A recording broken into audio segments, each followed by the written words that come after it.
नेपाल में कुछ भी छोड़ा नहीं गया, जिसे जो मिला उसने पूरी तरह से जला डाला। कहीं पे मॉल तोड़े जा रहे हैं, कहीं पे होटल्स तोड़े जा रहे हैं, कहीं पे शोरूम तोड़ी जा रही है, गाड़ियां जलाई जा रही है। ये सीन आपको हमारे पूरे वीडियो में देखने के लिए मिलेगा, जहां पे जेन जे के जनरेशन ने पूरे नेपाल को तहस नहस कर दिया। लेकिन आखिर उन्हें ये सबसे बड़ा हंगामा क्यों करना पड़ा, जहां पे उनका देश तबाह हो गया, बर्बाद हो गया, अरबों खरबों रुपए की प्रॉपर्टी को चंद घंटों में जला डाला गया। तो ये हमारे साथ कहानी में बने रहें और चैनल को सब्सक्राइब करें। नेपाल की सड़कों पे हजारों की संख्या पे लोग रोड पे उतर गए थे, पार्लियामेंट की तरफ बढ़ रहे थे। पुलिस उन्हें रोकने के लिए आंसू गैस का इस्तेमाल करती है, वाटर कैनन का इस्तेमाल करती है, पीछे ढकेलने के लिए रबड़ बुलेट का इस्तेमाल करती है। लेकिन जो भीड़ है, नेपाल की जनता है, वो टस से मस नहीं होती है, कोई भी एक कदम पीछे नहीं हटता है। अब जो सरकार है, जो पुलिस प्रशासन को शूट एंड साइड का ऑर्डर दे देता है और पुलिस जो है कि गोलियां चलाती है, और वो गोलियां चलाते वक्त ये नहीं देखते हैं कि प्रोटेस्ट में कौन है। लगभग 14 लोगों को गोलियों से मौत हो जाती है और 200 से 250 लोग जो है कि घायल हो जाते हैं, और उसमें एक 12 साल का बच्चा भी था। मामला था कि सरकार ने जो है कि सोशल मीडिया को बैन कर दिया है, यूट्यूब को, फेसबुक को, इंस्टाग्राम, इस तरह से 24 जो सोशल मीडिया ऐप थे बंद कर दिया था।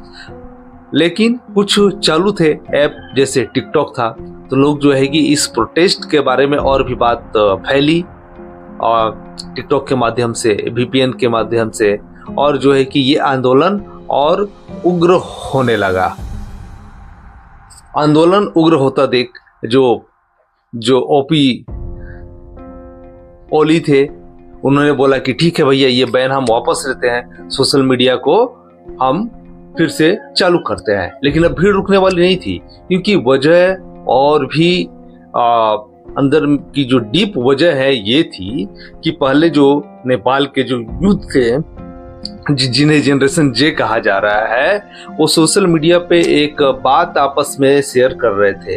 एक बात हो रही थी कि कैसे नेपाल में बेरोजगारी है, कोई रोजगार नहीं है, कोई काम नहीं है, आम जनता भूख से मर रही है, प्यास से मर रही है, तड़प रही है। वहीं जो नेता के बच्चे हैं वो ऐस आराम की जिंदगी बिता रहे हैं, शो ऑफ कर रहे हैं, वीडियो बना के सोशल मीडिया पे डाल रहे हैं, महंगे होटलों में, विदेशों में घूमना, महंगे जूते, महंगे कपड़े खरीदना।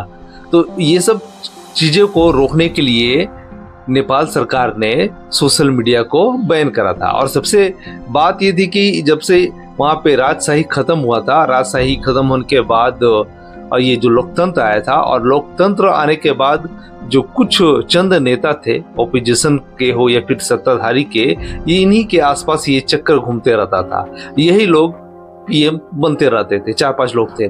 तब भाई जनता कितना बर्दाश्त करेगी, कितना बर्दाश्त करेगी? जनता उतनी बेवकूफ़ नहीं है जितने आजकल के नेता समझते हैं जनता को। तो सोशल मीडिया का दौर है, और सोशल मीडिया के जरिए लोगों में बात होते गई, आपस में ये बात फैलते गई, और ये जो मामला है इतना बढ़ गया।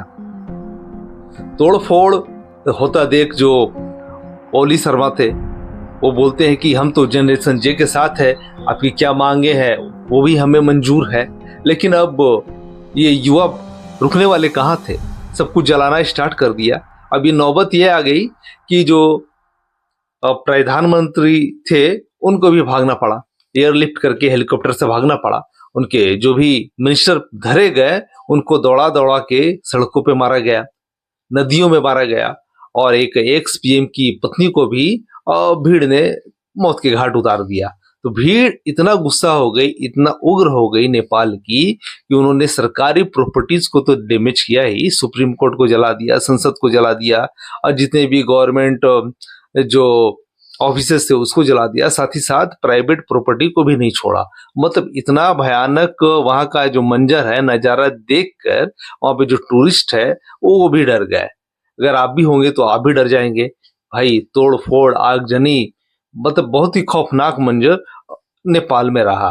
लेकिन सबसे बड़ी गलती है वहां की सरकार की, जो अपने जनता के बारे में ना सोच के अपने ऐशो आराम में लगे रहे। चाहे सत्ताधारी नेता हो या ऑपोजिशन के नेता। अब नेता लोग तो लूट ही चुके थे, अब पब्लिक की बारी थी लूटने की। जिनको जो मिला उसने लूटा। शराब दुकान से शराबें लूट ली गई, मॉल से कोई राशन चावल उठा के ले जा रहा, तो कोई टीवी उठा के ले जा रहा, तो वहां पे जो बैठने वाले चेयर होते हैं लोहा वाला, कोई उसे लेके जा रहा। अब जिसे जो मौका मिला उसने पूरा हाथ साफ किया। लेकिन यहाँ पे भाई अरबों खरबों की प्रॉपर्टी जो है कि जल के खाक हो गई।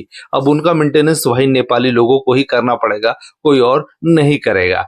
लेकिन जो भी ऐसे सत्ताधारी आते हैं जो अपनी देश के बारे में ना सोच के अपने बारे में सोचते हैं, तो लोगों का गुस्सा दबा रहता है।